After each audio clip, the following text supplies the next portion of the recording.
Halo semuanya, Sido muncul beberapa hari yang lalu sudah naik belasan persen, tetapi ternyata laporan keuangannya hasilnya adalah turun. Nah, apa yang membuat laporan keuangannya bisa turun? Terus berapa proyeksi dividen yang nantinya akan dibagikan saat RUPS?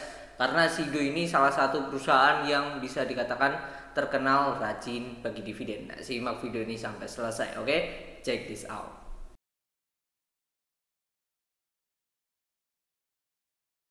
Saya tag video ini di tanggal 20 Februari jam 1.14 break sesi 1, dimana ya saat saya tag ini kondisinya IHSG-nya itu naik 0,45, dimana kenaikan IHSG ditopang oleh blue chip banking Bank BRI naik 2%, lalu Aman naik 2,23%, BNI ya naik 2,12%, BRIS juga naik 3,78. Salah satu perusahaan yang akan, bukan salah satu ya, yang perusahaan yang akan kita bahas secara harga aslinya ini naik 2,63 dibandingkan minggu hari lalu. Tetapi Sido ini ya, kalau dibandingkan openingnya, dia openingnya 600 dan ini di close 585, jadi that's why candlenya merah. Oke, ini mungkin salah satu reaksi yang membuat investor yang melakukan taking profit dulu, di mana dia telah merilis laporan keuangan. Sido muncul secara year over year itu turun 13,9%, tapi secara Q on Q atau kuartal ketiga ke kuartal keempat ini mengalami kenaikan senilai 162%. Oke, kita ulas ya. Apa yang membuat Sido turun? Ya, kalau secara chart ya ini. Kita lihat ya 3 hari terakhir itu naiknya 14%. Nah, ini Sidonya sendiri telah rilis laporan keuangannya ini tanggal 19 jam 9.43 atau kemarin malam lah. Oke, ini laporan keuangannya yang mana kalau kita lihat ya, ini salah satu perusahaan yang secara hutang berbunga itu hampir tidak ada ya. Kalau kita lihat ya, nanti kita cek. Kasnya 830 M, secara aset lancar turun tipis, secara aset keseluruhan dia juga turun. Oke, secara liabilitas, nah ini kayak kita lihat liabilitas sewa. Nah ini liabilitas jangka pendek lainnya nggak ada, bahkan liabilitas imbalan kerja dan ini sewa aja, sewa beban sewa doang. Nah ini nggak ada ya. Dan mereka mempunyai saldo laba yang belum ditentukan penggunanya itu 900 M. 900 M dan ditambah kas ada 830, jadi ada hampir 2 triliun free cash flow di sini ya. Dan Sidonya sendiri secara harga ini di 17 triliun, 17,5. Oke, sebelum lanjut, mereka ini aslinya sudah merilis ini ya, apa ya, public expose, yang mana periode berakhirnya di September 2023. Public expose ini juga di share di November, dan telah melakukan public expose di Desember. Oke, dan ini hasilnya ya, hasil public expose-nya, sesi paparannya. Lalu di sini ada tanya jawabnya juga ya. Di sini komposisinya ya, secara keseluruhan penjualan grup turun 9,7, di mana penurunan bisnisnya dari herbal minus 12 ya. Lalu makanan dan minuman minus 3, farmasi minus 26. Ini sampai kuartal ketiga. Oke, terus kalau kita cek ini strategi ya, inisiatif strategi jangka panjang perseroan itu fokus pada peningkatan brand awareness untuk lini produk baru ya. Terus proaktif mengamankan harga bahan baku untuk memitigasi resiko kurangan pasokan saat El Nino ya. Bisnis minyak atsiri menjajaki peluang kemitraan di pasar domestik dan aktif memperluas basis portofolio. Dan dari bisnis ekspor, penambahan distributor baru di Filipina telah rampung dan mulai beroperasi, diharapkan akan memberikan dampak penjualan efek. Nah ini nanti di ekspornya kita lihat. Oke, kita lihat bisa dijelaskan lebih lanjut target keuangan tahun ini dan strategi kinerja yang akan dilakukan oleh manajemen Sido sampai akhir tahun. Ini nggak usah kalau karena udah rilis. Mohon dijelaskan mengapa biaya iklan dan promosi mengalami peningkatan di kuartal ketiga. Penurunan daya beli masyarakat sudah terjadi sekitar kuartal ini ya, dari Irfan. Mempengaruhi daya beli, persyaratan ingin memaintain market share melalui iklan dan promosi. Ekspektasi dan target perusahaan di tahun depan. Nah ini optimis akan naik 10% untuk top line dan bottom line-nya. Nah ini kita lihat ya tahun depan 2024. Penurunan kinerja Sido pada kuartal ketiga akibat cuaca panas ekstrim El Nino. Mengingat di kuartal keempat ini cuaca sudah mulai banyak yang hujan, apakah kinerja Sido sudah mulai membaik? Oke, kalau kita lihat dari ini produk herbal tolak angin, karena produk tolak angin banyak dikonsumsi saat musim hujan dan tercermin di laporan keuangan yang ini ya, kuartal keempatnya luar biasa. Dah. Terus apakah Sido membagikan dividen? Nah ini dividen dibagikan dengan payout ratio di atas 85% atau di atas 90. Pembagian, nah ini nanti akan kita hitung ya skema pembagiannya berapa gitu dengan asumsi 85 sampai 90%. Mengapa Sido nggak ada, terus nggak menarik? Main growth driver menjadi andalan. Oke, andalannya tolak angin dan kuku Bima, dua produk itu. Selain itu adalah yang diterima masyarakat Alangsari dan SMA. Oke. Berapa target pendapatan tahun 2024? Oke, untuk pertumbuhan tadi ya 10%, capai realisasinya 150 M. Apakah manajemen berencana melakukan buyback? Tetap possibility tetap ada, karena sejak 3 tahun terakhir saham harga saham di titik terendah. Hal ini masih didiskusikan oleh manajemen. Oke, kita lihat ya. Sido 3 tahun terakhir ya terus turun ya secara kinerja, padahal ya kalau kita cek secara statistik adanya penurunan juga secara kinerja. 2021 1,2, 2022 1,1, dan ini 2023 di 900 M. Jadi turun juga selaras. Kita lanjut lagi. Bisnis Indonesia, bagaimana rencana ekspansi Sido pada 2024? Apakah ingin menambah fasilitas? Bla bla bla. Banyak peluang di negara lain. Oke, jadi tidak menutup kemungkinan negara sekitar Afrika dan Nigeria. Oke, berarti mereka akan lebih ke ekspor ya. Oke, itu udah mungkin ini ya. Ini sudah sangat melihat ya target tahun depan 10%, dividen payout ratio 85-90%. Itu sih poin-poinnya, dan mereka di Filipina sudah jalan. Jadi bisa aja nanti makin mengembangkan dari penjualannya tuh, dan tidak menutup kemungkinan buyback. Terus juga tadi perihal keluar ya Afrika dan Nigeria. Dan baru-baru ini, tepatnya itu di 13 Februari mereka rilis laporan informasi di mana mereka ada transaksi afiliasi. Di mana transaksi afiliasi ini transaksi yang ada kaitannya dengan si Sido itu sendiri.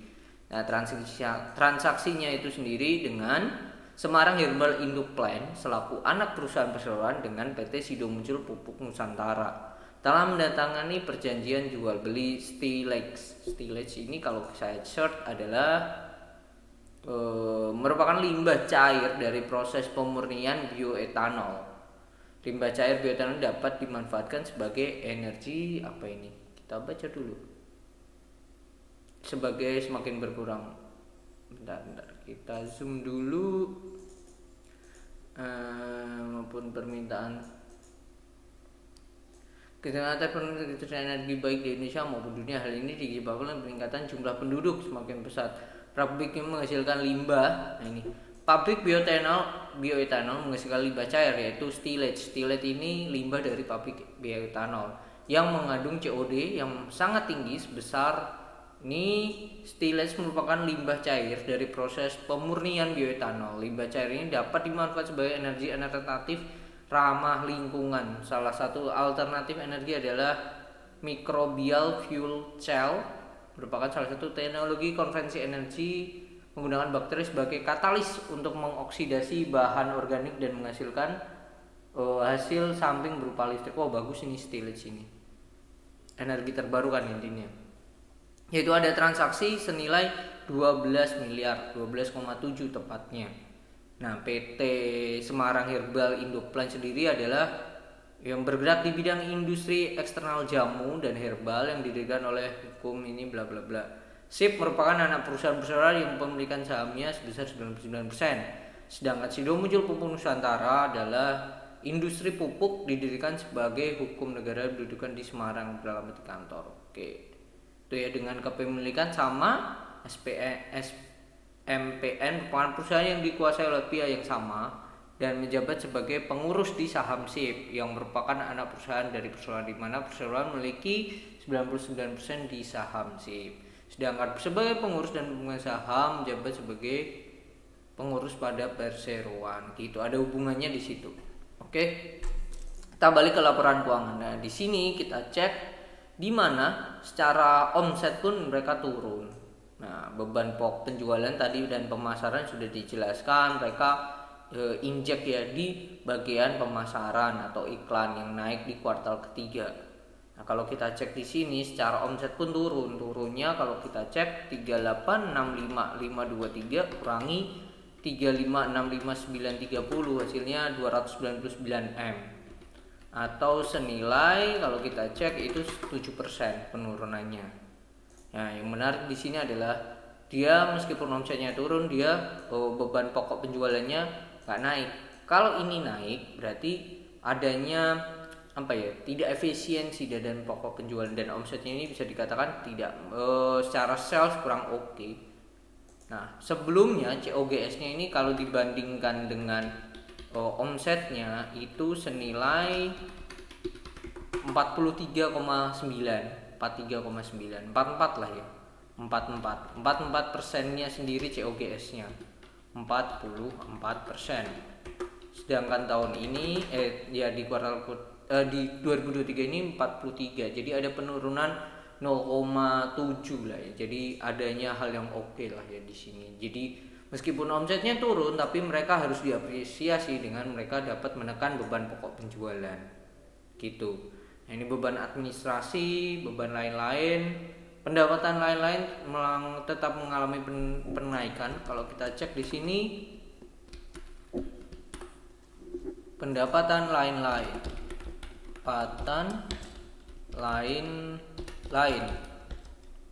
Nah, ini ya dari lain-lain dan ini dari lain-lain, tidak ada selisih kurs di sini.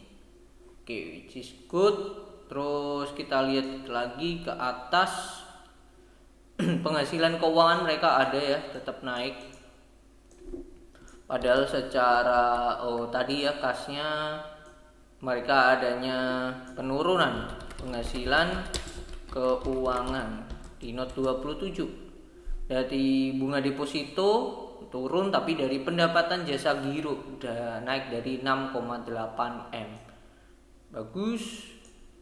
Udah itu aja sih. Cuman kalau di sini tidak terlalu tercover, tidak terlalu naiknya tidak terlalu tinggi ya dari pendapatan lain-lain dan penghasilan keuangan, ininya turunnya lumayan. Jadi dalam hasil akhir pun mereka tetap mengalami penurunan 13%. 13,9 sorry.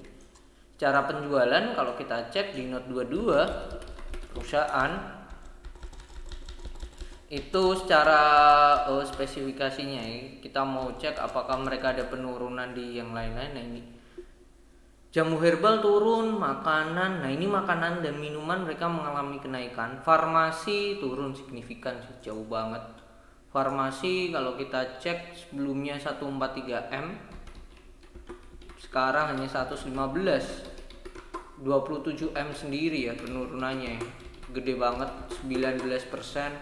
Kalau yang lainnya turunnya minor sih ya, minor. Makanan bahkan naik ya, makanan bahkan naik tipis.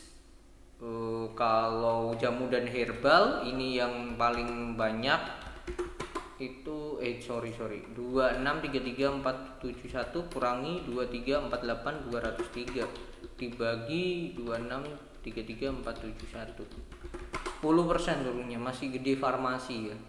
Dan makanan dan minumnya nih, porsi jamu herbal masih menjadi yang paling berkuasa lah ya untuk menopang omsetnya. Itu senilai kalau kita cek 65% sendiri, hampir 66%. 66%-nya sendiri. Ya kalau orang taunya Sido Muncul ya jamu herbal ya, tolak angin dan kawan-kawannya. Brand paling familiar ya yaitu tolak angin. Gitu. Nah, itu kalau kita cek memang dari segi dalam public expose mereka sudah menyadari bahwa daya belinya turun.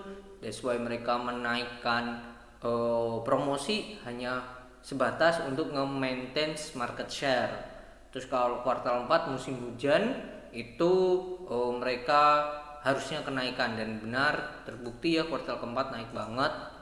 Terus kalau kita cek nanti di ini saya tag Februari, Januari Februari mulai hujan lagi, harusnya kuartal 1 oke lagi ya kalau dibandingkan kuartal 2 dan 3. Dan ini tercermin ya 3 tahun terakhir laba kuartal 3 itu kuartal 1 itu di atas 250 M.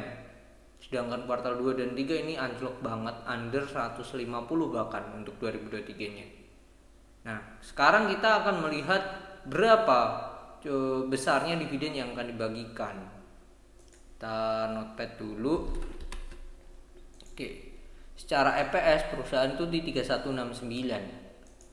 31,69 kita kalikan dengan DPR-nya 0,85. Tuh ya berdasarkan penjelasannya di sini tadi 0,85 sampai 90%. Nah, kita pakai asumsi itu yang sesuai manajemen katakan. Kalau hal itu terjadi dengan EPS 31,69, DPR 85%, itu dapatnya dividennya secara total itu di 26,9365. Kalau DPR-nya 90%, hasilnya adalah 31,69 kali 0,9, hasilnya 28,521, hasilnya ini. Nah, sedangkan kalau kita cek secara corporate action kemarin perusahaan bagikan dividen interim senilai 12,6. Tuh ya. Dividen interim 12,6. Jadi sisanya nanti akan ada RUPS. Kalau kita cek itu belum ya, kemungkinan di Maret atau di April awal. Jadi tinggal kita kurangin aja di mana dividennya nanti yang akan dibagikan saat RUPS 2024 itu senilai range ini ya, kita hitung ya 26,9365 dikurangi 12,6. Nah, di range ini 14,3365 sampai dengan 28,521 kurangi 12,6, 15,921. Nah, kalau 15,921 dibagi dengan harga sekarang 580 saat saya take, itu dividen yieldnya 2,7. Jadi dividen yield mungkin senilai 2% sampai 2,7%. Ya ini ya range-nya ya. Tidak terlalu besar, cuman juga bisa dikatakan so-so lah ya ini. Karena rata-rata ya di 2-3% perusahaan. Cuman ini sisi positifnya Sido ya, tadi manajemen sudah melihat bahwa kemungkinan possible ada buyback karena melihat harganya terus turun, tetapi itu selaras dengan harga saham EPS-nya ya atau net income-nya yang turun. Satu itu, yang kedua sisi positifnya perusahaan ini hutangnya kecil, bahkan hutang berbunganya nggak ada. Lalu yang ketiga itu rajin bagi dividen itu sih. Dan tadi terlihat di mana pasarnya ya, Filipina sudah mulai jalan, kemungkinan nanti harapannya ya bisa memacu yang namanya labanya di 2024. Oke, mungkin itu ya tantangannya sendiri untuk Sido Muncul adalah di kuartal 2 dan 3. Itu sih poinnya ya. Oke, mungkin itu yang bisa saya share di video kali ini tentang Sido Muncul dengan penurunan 13,9%. Itu saya nilai masih wajar dengan adanya bisa dikatakan daya beli menurun ya dari masyarakat. Jadi hal itu masih wajar. Cuman yang menarik nanti 2024 seperti apa, karena manajemen menargetkan adanya kenaikan 10%. Nah, itu menarik menurut saya. Oke, mungkin itu, semoga bermanfaat dan see you on the next video. Bye bye.